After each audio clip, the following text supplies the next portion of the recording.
Coucou à toutes et à tous, alors je suis désolée en ce moment je ne poste pas beaucoup de vidéos, j'ai des gros soucis avec mon logiciel de montage, avec mon ordinateur et avec ma connexion internet, donc combo. Aujourd'hui j'ai envie de faire une vidéo sur mon tatouage, c'est une vidéo que je vous avais promis de faire il y a déjà ça quelques mois. Donc là il est enfin cicatrisé, bon j'ai pas fait mes retouches, c'est pas prévu pour l'instant parce que je le trouve bien tel quel et que j'ai pas envie de repasser entre guillemets dans une phase de cicatrisation alors que l'été va bientôt arriver. Donc du coup je vais vous le montrer tel quel, donc voilà, s'il y a des petites imperfections, s'il y a des endroits où la couleur n'est pas forcément géniale, c'est normal, il faut savoir que normalement j'aurais eu besoin de retouches. Donc je vais vous parler un petit peu en étapes en fait de comment j'ai procédé en fait, donc c'est-à-dire de la prise d'information jusqu'au rendez-vous du tatouage. Donc en fait moi mon tatoueur a une page Facebook, donc je vous laisserai tous ces liens en barre d'infos.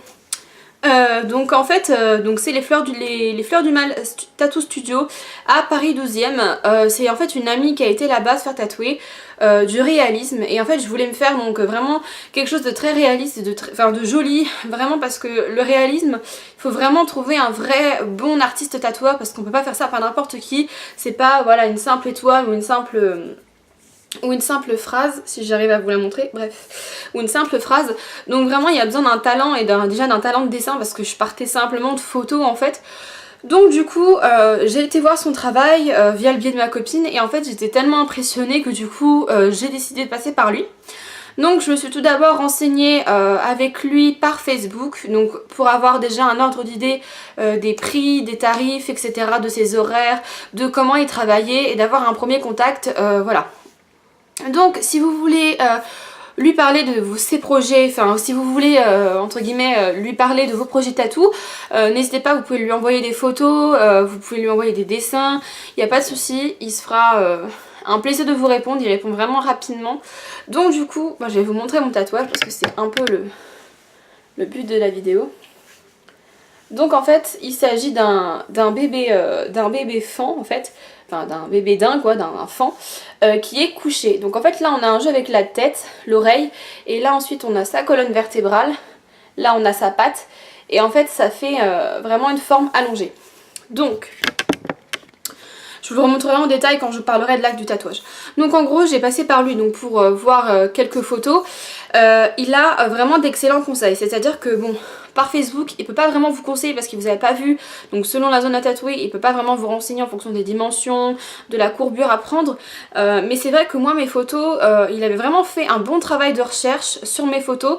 Donc je lui avais dit que je voulais un daim ou un fan, et donc du coup j'ai montré à peu près quel genre de photo j'aurais voulu que ce soit, parce qu'au départ c'était pas cette position là que je voulais en fait une position qui était, vous verrez sur mon compte Instagram, j'avais mis une photo de base, ça devait être celle-là qui devait servir de modèle et de dessin, mais en fait quand j'ai été le voir pour voilà, prendre les mesures etc, il s'est rendu compte que ça n'allait pas aller avec la forme de mon bras, parce que ça allait faire en gros une grosse tache et ensuite une tête, et que ça allait pas faire joli. Donc il m'a conseillé d'autres photos, il m'a conseillé d'autres positions. Moi je lui ai fait confiance parce que je me suis dit il sait quand même ce qu'il fait, il sait quand même embellir les parties du corps avec les tatouages. Donc je lui ai fait confiance et franchement je regrette pas du tout ce choix. Donc du coup on s'est donné plus ou moins rendez-vous une première fois pour parler du projet.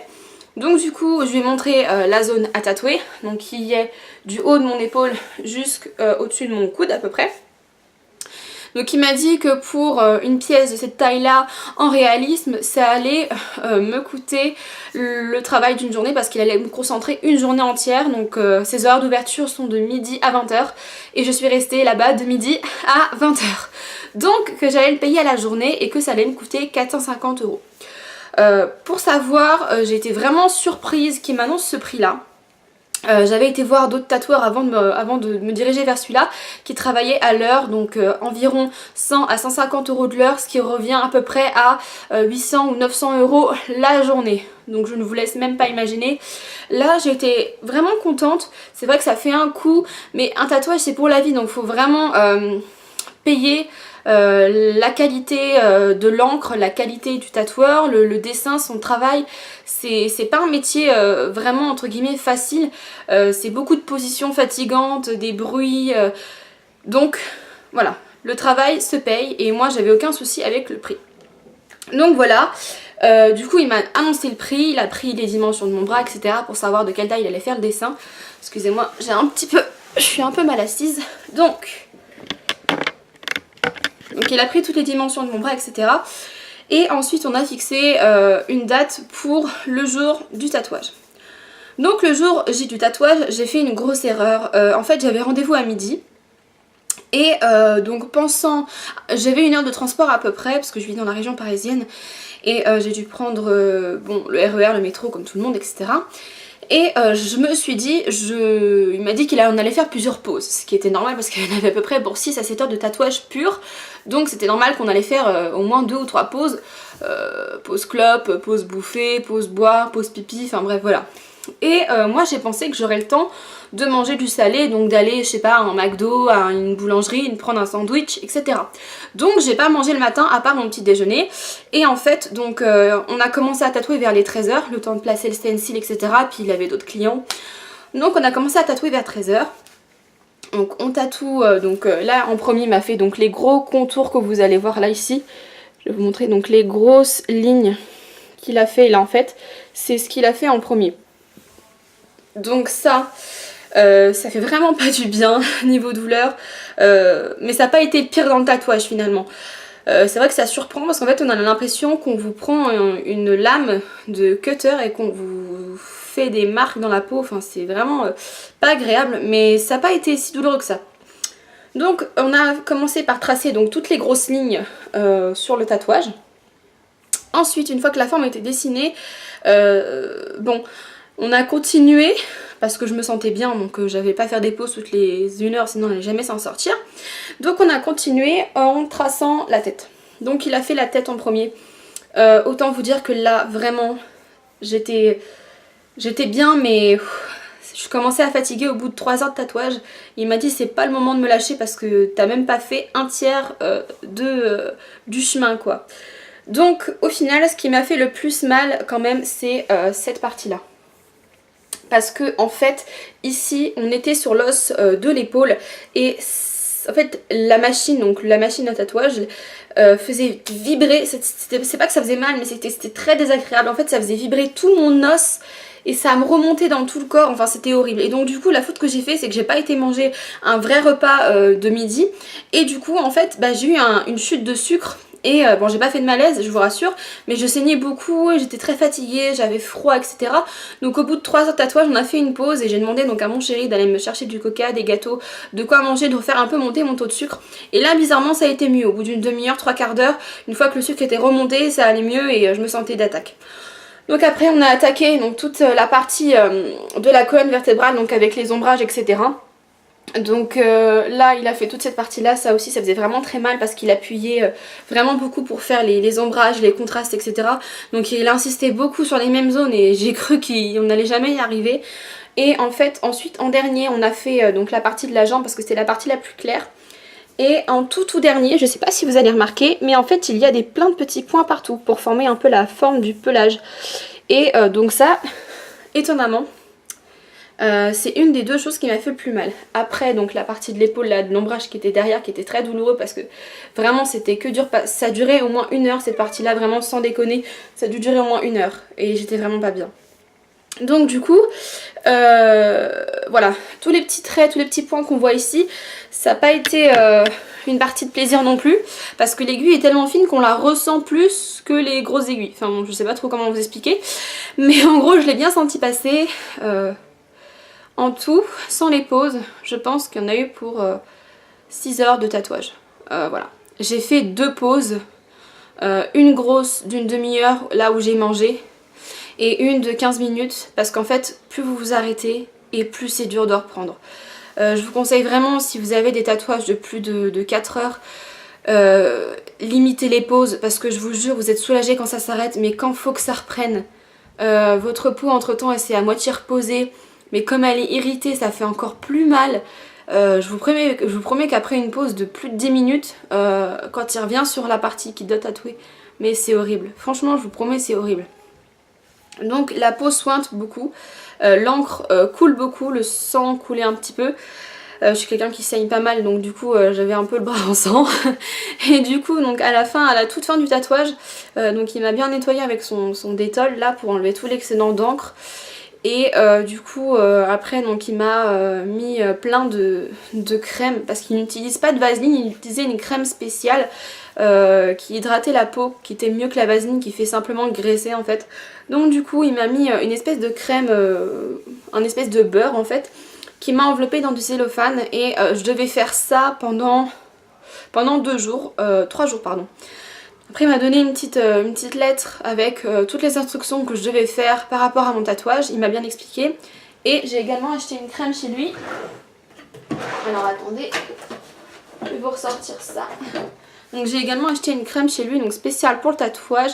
De base j'étais pas trop pour acheter quelque chose, sachant que ça m'avait déjà coûté 450 €, j'avais pas envie de redépenser de l'argent pour une crème. Mais bon, je me suis dit, voilà. Autant faire les choses bien, si on veut qu'il soit beau, qu'il cicatrise bien, il vaut mieux prendre quelque chose qui est plus conseillé. Parce qu'en fait j'avais de la bépantène chez moi et tous mes autres tatouages je les ai tous hydratés à la bépantène. J'ai jamais eu de soucis. Sauf qu'en fait quand je lui ai dit que j'avais de la bépantène, il m'a dit non mais que c'était pas bon du tout. Et que en plus au bout de 6 mois d'ouverture c'était complètement périmé. Donc il fallait pas appliquer ça sur la peau, surtout quand une peau à vif. Donc au niveau des dessin du tatouage, pour en revenir à ça, donc je devais emballer mon bras dans du cellophane pendant 3 jours, histoire que la peau en fait dégorge bien tout l'excédent d'encre qu'il y avait. Donc je devais 2 fois par jour, donc moi je le faisais le matin, donc pour toute la journée, et le soir pour aller me coucher. Et c'était pas du tout pratique comme période, en plus avec le bras, enfin je vous raconte pas. Donc en fait je devais laver mon bras au savon pH neutre, à l'eau tiède. Et ensuite éponger avec du sopalin parce que bon, frotter c'est pas du tout bon, je vous promets qu'il y a le bras qui double de volume. Donc je vais éponger avec du sopalin et emballer, mettre de la crème, donc bien sûr cette crème là, en grande quantité, et de tout emballer dans du cellophane. Donc j'ai dû faire ça pendant 3 jours. Au bout de 3 jours ma peau avait complètement arrêté de tout dégorger l'encre. Et donc c'est un peu galère pour les nuits parce que du coup j'avais le suintement d'encre qui coulait sur mes draps, j'en avais partout. Le cellophane ça tenait pas, donc la première nuit j'ai mon t-shirt qui s'est collé à cette partie là du tatouage. En pleine nuit je me suis réveillée et en fait j'ai dû décoller ma manche du tatouage et c'était horrible. Donc du coup j'étais obligée de mettre plein de sparadrap, du scotch pour tenir le cellophane, enfin bon c'est une merde noire. Et du coup après ça c'était donc pareil, hein, savon pH neutre, mais tout ça dans le cellophane et mettre de la crème généreusement 2 fois par jour. Donc j'ai vraiment eu très peur que ça me fasse pas assez parce qu'il n'y avait que 50 ml. Donc ça c'est une crème qui vient de DC Company, je crois que c'est un truc allemand. Et j'ai dû payer ça 8 € je crois ou 10 €, enfin je sais plus. Alors elle est super agréable la crème parce qu'elle sent un peu l'huile de noix de coco. Il y en a dedans et c'est vraiment, pour le coup c'est vraiment hyper hydratant. Donc si votre tatoueur vend des soins pour tatouage dans sa boutique, franchement je vous recommande d'aller prendre là-bas. Prenez pas du Bepanthen ou du Cicatril comme ça, c'est pas bon. Ça assèche trop le tatouage et après vos couleurs elles s'affadissent beaucoup plus vite. Donc voilà pour mon tatou, je vais vous le remontrer un petit peu. Bon là il y a la luminosité qui éblouit tout. Voilà. Donc il y a des parties où en fait il a vraiment essayé de bien... Je vais essayer de zoomer un peu. Donc la partie de la tête, il a vraiment essayé de bien la détailler parce que c'est vraiment ce que je voulais de plus réaliste. Donc là il a vraiment fait un beau reflet. Enfin vraiment moi j'ai été vraiment très satisfaite de son travail. Je retournerai chez lui pour des projets vraiment importants, enfin je veux dire des projets vraiment où j'ai besoin de quelque chose qui ça rende vraiment joli, etc. C'est vrai que si je veux des motifs simples, je me redirigerai plus vers mon tatoueur de chez Imagine Tattoo. Je ferai une autre vidéo parce que je me suis également fait une rose sur la cuisse en tant que modèle tatouage, donc je l'ai pas payé. Je vous ferai une autre vidéo là-dessus si jamais ça vous intéresse de faire modèle tatouage, pardon. Et donc voilà, donc cette vidéo pour cet tatouage là est terminée. Voilà, si jamais j'ai pas été assez claire parce que bon je suis un peu... ça fait un petit moment que j'ai pas tourné de vidéo donc du coup j'en perds un peu mes mots. Puis j'ai pas mal eu d'événements dans ma vie ces derniers temps donc Donc voilà, si jamais vous avez des questions parce que j'ai pas été assez claire ou peut-être que je l'ai pas dit tout simplement, n'hésitez pas à me contacter via les réseaux sociaux. Donc comme d'habitude, voilà, je vous mettrai en barre d'infos mon Instagram, mon Snapchat et ma page Facebook ma page Facebook spéciale pour YouTube. Et également, voilà, vous pouvez m'écrire en commentaire si jamais vous avez des petites questions. Je vous mettrai toutes les coordonnées vers ces réseaux sociaux à mon tatoueur. Et voilà, j'espère que ça vous aura plu, que ça vous aura éclairé. Et je vous conseille vraiment d'aller chez ce tatoueur là parce qu'il a vraiment de très bons conseils. C'est vraiment un gars vraiment professionnel. Mais quand je vous dis l'hygiène, mais jamais vu une hygiène aussi impeccable. C'est-à-dire qu'à chaque fois qu'il touchait quelque chose, il changeait de paire de gants et il désinfectait tout ce qu'il touchait. C'était vraiment nickel l'hygiène. Je veux dire, vraiment il n'y a aucun souci à se faire là-dessus. Donc voilà, j'espère que ça vous aura plu, que ça vous aura aidé. N'hésitez pas à m'envoyer des commentaires si jamais j'ai pas été assez claire. Je vous fais des gros bisous. Et je vous dis à bientôt pour de prochaines vidéos. Ciao tout le monde!